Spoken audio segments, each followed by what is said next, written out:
Assalamualaikum warahmatullahi wabarakatuh. Perkenalkan, nama saya Tia Fiantika dengan NIM 232111051 dari kelas 3 BHS. Saya akan menjelaskan dalalah yang lafaznya jelas. Yang pertama, ada pengertian dalalah. Secara bahasa, dalalah dari bahasa Arab, yaitu yang merupakan bentuk asdar dari dalalah, dalalatun, dalalatan, yang berarti menunjukkan atau penunjukan. Secara istilah, penunjuk suatu lafaz nas atau teks kepada pengertian yang mudah dipahami.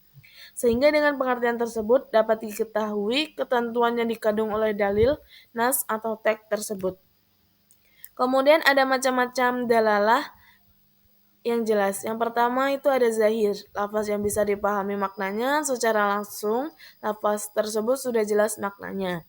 Menurut Abdul Wahab Khalaf, zahir adalah lafaz sikhat atau bentuknya sendiri menunjukkan apa yang dimaksud tanpa tergantung pemahamannya kepada lafaz lain. Namun masih mungkin untuk ditakwilkan lagi.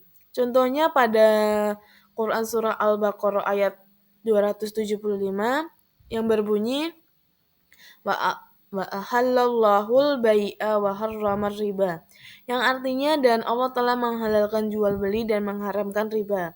Ayat ini secara zahir menunjukkan pada halalnya jual beli dan haramnya riba. Walaupun pada asalnya tujuan utama dalam ayat ini sebenarnya adalah tentang tidak samanya jual beli dengan riba, yang merupakan bantahan pada kaum Yahudi yang menyamakan jual beli dengan riba. Kedudukan lafaz zahir adalah wajib diamalkan sesuai dengan lafaz itu sendiri, sepanjang tidak ada dalil yang mentaksis, mentakwil, dan menasaknya. Kemudian ada nas, suatu lafaz yang menunjukkan hukum dengan jelas merupakan makna asal dari teks.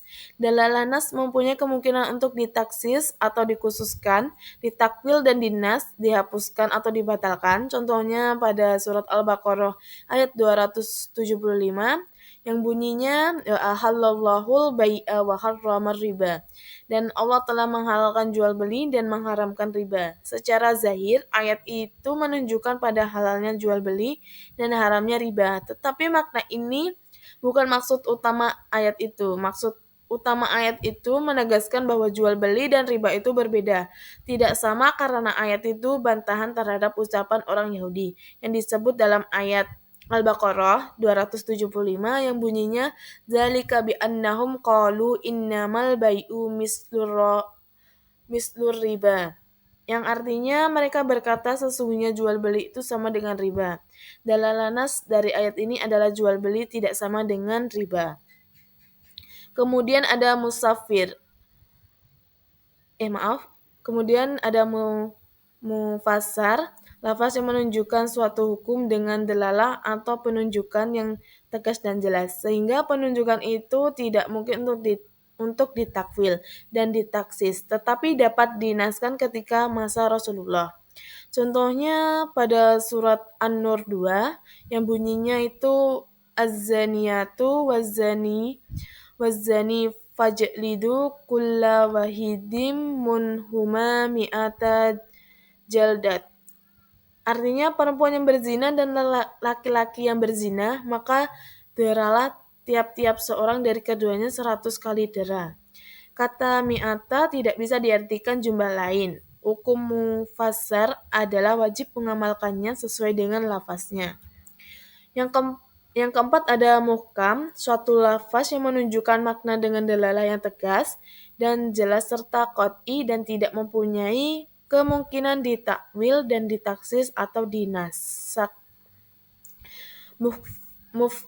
Muhkam menduduki posisi tinggi dalam menjelaskan di antara derajat-derajat kejelasan lafaz. Contohnya pada surat Muhammad ayat 19 yang berbunyi fa'lam annahu la ilaha illallah, maka ketahuilah bahwa sesungguhnya tidak ada Tuhan selain Allah. Misalnya keharaman menikahi istri-istri Rasulullah. Seperti itu penjelasannya. Terima kasih. Wassalamualaikum warahmatullahi wabarakatuh.